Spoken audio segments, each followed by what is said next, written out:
আল্লাহর হাবিবকে পাঠিয়েছেন কি হিসাবে?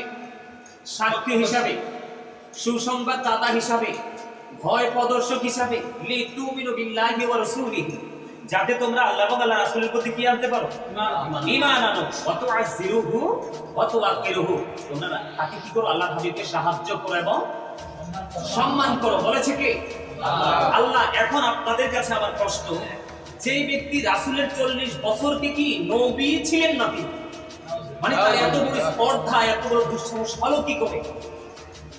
যিনি বললেন তিনি 40 বছরের আগে নবী ছিলেন না, ওই ব্যক্তিটার এই বক্তব্যটা কিভাবে মানুষের কাছে গ্রহণযোগ্য হয়?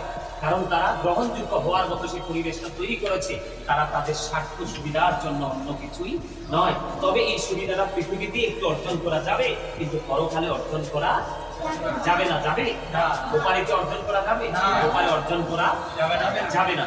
তাহলে এখান থেকে কি বুঝতে হবে? রাসূলকে ভালোবাসা ফরজ, আর রাসূলকে কষ্ট দেওয়া কি কুফরি। রাসূলকে যারা কষ্ট দেয়, আচ্ছা রাসূলের পুরো 40 বছরকে কি করলো? অস্বীকার করলো এই শায়েখ। এখন রাসূল কি কষ্ট পায় নাই? রাসূল কষ্ট পায়নি, কি আল্লাহ খুশি হয়? কথা বলে না। আমি সেই এগেনিস্ট পার্টি যারা, এগেনিস্ট যারা, তাদের সম্পর্কে কথাটি আরেকটু করে বলবো। আমি আরো কিছু কথা বলতে চাই এই বিষয়টা নিয়ে। এখানে ওই যে শায়েখ, তিনি অত্যন্ত মুরব্বী, আমার চাইতে অনেক বয়স। আমার ওনার বিরুদ্ধে কথাতে বলি আমার কাছে খারাপ লাগে, কিন্তু আজকে বলতে বাধ্য, কারণ মানুষের ঈমানকে বাঁচাতে হবে। তার কারণ হলো তারা রাসূল বিদ্বেষী। এই শায়েকের পক্ষে যে লোকগুলো আছে, শায়েকের পক্ষে যে কথিত আলেমগুলো আছে, মৌলবীগুলো আছে, ওরা ওই গিয়াসউদ্দিন তাহিরি সাহেবের অতীতের সব রেকর্ড তুলে ধরেছে। কি করেছে? তুলে ধরেছে, সব রেকর্ড তুলে ধরেছে। আরে ভাই, আমি মেনে নিলাম উনি ভণ্ডামি করেছে। কি করেছে?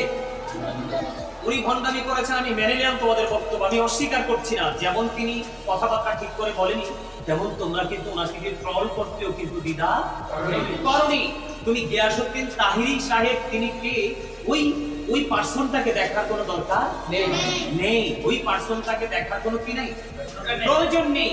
প্রয়োজন হচ্ছে তোমার ওনার জবান থেকে যে বিষয়টা বের হয়েছে, যে চ্যালেঞ্জটা ছুড়ে দিয়েছে, এটা কতটুকু কোরআন হাদিস থেকে যোগ।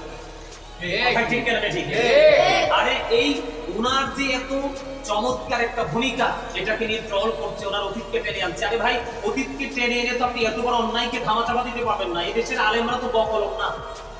আহলে সুন্নাত ওয়াল জামাতের আলেমরা যারা, তারা সত্যিকারের কিতাব পড়েই তারা আজকে কিন্তু আলোচনার জগতে এসছে। তারা মসজিদের পবিত্র জায়গা দাঁড়িয়ে তারা বয়ান দেয়, খুতবা দেয়। তারা কিন্তু আপনাদের মতো আলঝাল কথা বলে নয়। আপনারা বলেন ওনার সাপোর্টার যারা, উনি কিন্তু ওই যে বলছে না, আমি নামটা ওই কথাটা আমি দ্বিতীয়বার বলতে চাই না, আমাদের গিয়াসউদ্দিন তাহিরি সাহেব যে একটা শব্দ বলেছেন, তিনি চুপ।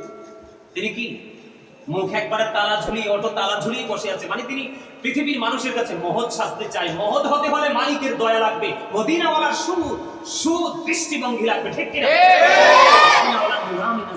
লাগবে। তুমি হয়তো তোমার মতো কিছু মানুষের কাছে প্রিয় হতে পারবে, তোমার কাছে কিছু অন্ধ মানুষ রয়েছে, ভক্ত রয়েছে, তারা আবেগী, তারা বিবেকী নয়। তারা যদি বিবেকবান হতো, ব্যক্তিটাকে, পার্সনটাকে তারা সেটা দেখতো না, দেখতো তারা বিষয়টা। এখানে কিন্তু গিয়াসউদ্দিন তাহিরি সাহেব যে মানুষটা কি, সেটা আমার দেখার বিষয় না। বিষয় হচ্ছে ওনার যে বক্তব্য, ওনার যে সামনের দিকে অগ্রসর ধারা, সেটা সঠিক আছে কিনা, সেটা হচ্ছে আমাদের দেখার বিষয়। এখন ওই যে শায়েকের এই বক্তব্য, অন্যায় বক্তব্যকে বৈধ করার জন্য, কি করার জন্য? বৈধ করার জন্য শায়েক মহান মানুষ, উনি মানবিক মানুষ, উনি অনেক ধরনের মানুষের জনকল্যাণের সাথে আমরা অস্বীকার করছি না। গিয়াসউদ্দিন তাহিরি সাহেবকে একবারও বলছে, গাজী সুলাইমান আল কাদেরকে একবারও বলেছে আহমদুল্লাহ সাহেব ওই সাহেব তিনি খারাপ মানুষ? আরে উনি তো উনাকে আমি খারাপ বলিনি, বলবো না। ওনার বক্তব্যটা খারাপ, ওনার নিয়ত খারাপ, উনি মানুষ খারাপ না। উনি যে রাসূলের 40 বছরকে মাইনাস করে দিল, রাসূল বলল আমি তখন থেকে নবী, তুমি বললো না। তোমার এত বড় স্পর্ধা আসে থেকে? তুমি শুধু কোরআন হাদিস পড়ো না, ইতিহাসবিদদের কথাও পড়ো তুমি একটু, তখন তুমি বুঝতে পারবে। একজন ইংলিশ কবি, আমি নাম বলতে চাই না, উনি বলেছেন হযরত মুহাম্মদ সাল্লাল্লাহু আলাইহি সাল্লাম was born in Arab country. His father's name was Abdullah. His mother's name was Amina. His father died before he was born. He lost his mother in his childhood. He was very truthful. ওই ইহুদিরা পর্যন্ত বলেছে আমার নবী ছিলেন শ্রেষ্ঠ সত্যবাদী, আর তুমি সাহিব কে? সুবহানাল্লাহ বলেন। মানে এমন চুপচাপ বসে আছে মনে হচ্ছে এর চেয়ে ভদ্রলোক আর কেউ নাই, এমন আল্লাহওয়ালা বুজুর্গ লোক কেউ নাই। কিন্তু এটা যে কত বড় দুশ্মনের রাসূল এটা বোঝাইবার ভাষা আমি গাজী সুলাইমানের নাই, আমার নাই। অত্যন্ত দুঃখের সাথে লোকটার নামটা আমার নিতে হয়েছে। আমার দীর্ঘ লং সময় কিন্তু আমি তাদের নাম নিয়ে কখনো কথা বলিনি। আজকে আমি কিছু কথা বলবো। তাদের আরো কিছু কোরআন হাদিস বিরোধী তো মানুষকে খুশি করার জন্য, মানুষের মনের ঘরে জায়গা করার জন্য তারা যে কর্মগুলো করছে কর্মগুলো আমি তুলে ধরবো একটু পরে। এখানে আমার বিষয় হলো তাহিরিকেও দেখার আমাদের দরকার নেই, ওই শাইখকেও দেখার দরকার নেই, দেখার দরকার হলো বক্তব্য। কথা বলেন আমি শাইখকে বলবো আপনি আপনার যে কি বলবো, আমি খারাপ ভাষা বলার অভ্যাস নাই এবং বলতে চাই না, আপনার যে কি বলে এটাকে এই মানে আপনার যে সংগঠন আসনা ফাউন্ডেশন থেকে যেই লোকগুলোকে আপনি নামিয়ে দিয়েছেন, আপনি এগুলোকে দিয়ে যতই আপনি চাপাবাজি করেন না কেন, তাদেরকে দিয়ে যতই বক্তব্য দেন না কেন, আপনি কিন্তু মহৎ হতে পারবেন না। এই দেশে কিন্তু মানুষ এখন কিন্তু যুবকরা পর্যন্ত বিবেকবানরা সব মানতে রাজি, রাসূল বিদ্বেষ মানতে রাজি না। নামাজ পড়ে না কিন্তু তারপর রাসূলের কোনো কিছু সহ্য করে না। রাসূল বলতেছে আমি সই থেকে নবী আদমের অস্তিত্ব ছিল না, আপনি বলতেছেন সংগঠনের লোক তারা আবার বৈধ করতে, এটাকে বৈধ করার জন্যই তো বললাম। আচ্ছা এই যে তাদের মতো তারা নাকি অনেক বড় বড় সাহেব, আমার কাছে আসলে এই কথাগুলো বলতে আমার লজ্জা লাগছে, তারপরে বলছি। এই কিছুদিন আগে তিনি এক জায়গা থেকে মানে একটা বদ্ধ কোঠা থেকে তিনি বের হয়ে আইসা আমি গতকালকে একটা ভিডিও দেখলাম, দেখে বলতেছে যে আমাদের শায়েখের কথা বলার পিছনে এত দলিল যা আমাদের 14 গোষ্ঠীও দিতে পারবে না। কই তোমার শায়েখ তো এখনো পর্যন্ত একটা দলিল দিতে পারেনি যে রাসূল 40 বছর আগে নবী ছিলেন না, 40 বছর পরে তিনি নবুয়ত পেয়েছেন। কথা বলে না কেন? ওই বক্তাই কিন্তু আমি কিন্তু মুখ খুলিনি, আমি কারো সমালোচনা করার ভাষা না, আমি আমার গতিতে চলি, আমি মানুষের কাছে হেদায়াত দিন পৌঁছে দেওয়ার চেষ্টা করি। আজকে আমি নামটা বলতে বাধ্য, কারণ আমার দেয়ালে পিঠ থেকে গেছে, আর সহ্য হচ্ছে না, শুইলে বইলে চোখে ঘুম আসে না যে কি শুরু হচ্ছে।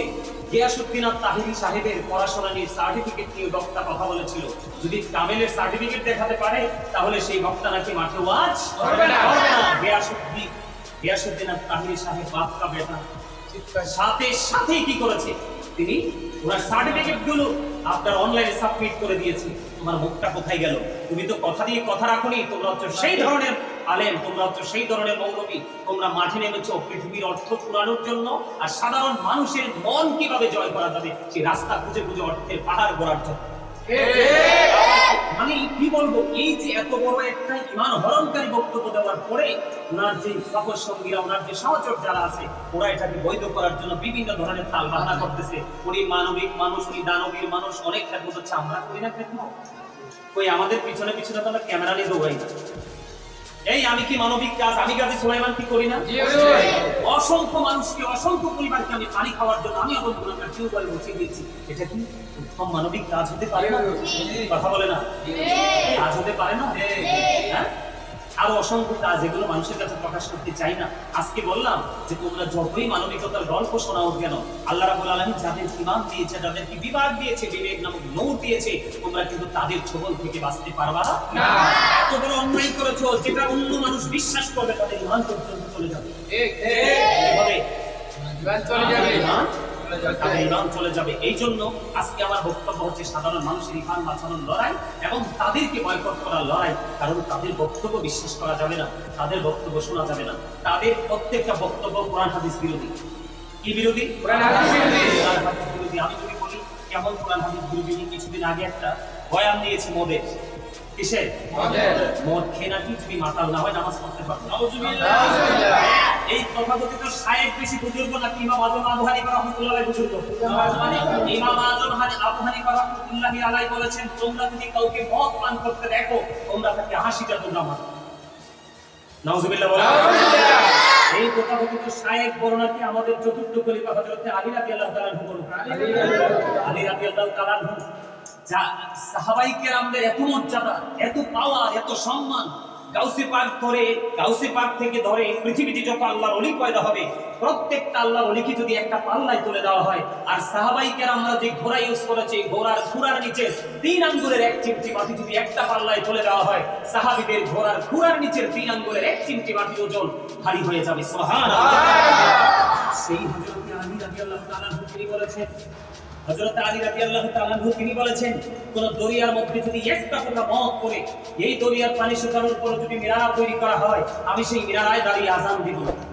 এই দরিয়ার পানি শুকিয়ে যাওয়ার পরে যদি সবুজ ঘাস জন্ম হয়, এই ঘাসগুলো আমি কোনোদিন আমার পশুকে খাওয়াবো না। মদটা এতটা নিকৃষ্ট। এদিক দিয়ে আল্লাহ কোরআনে কি বলেছেন? ইন্নামাল খামরু ওয়াল মাইসিরু ওয়াল আনসাবু ওয়াল আজলামু রিজসুম মিন আমালিশ শাইতান। মদ, জুয়া, মূর্তি, ভাগ্যকরণ এগুলো ভিন্ন বস্তু, শয়তানের কাজ। এখন শয়তান কি বান্দাদের মধ্যে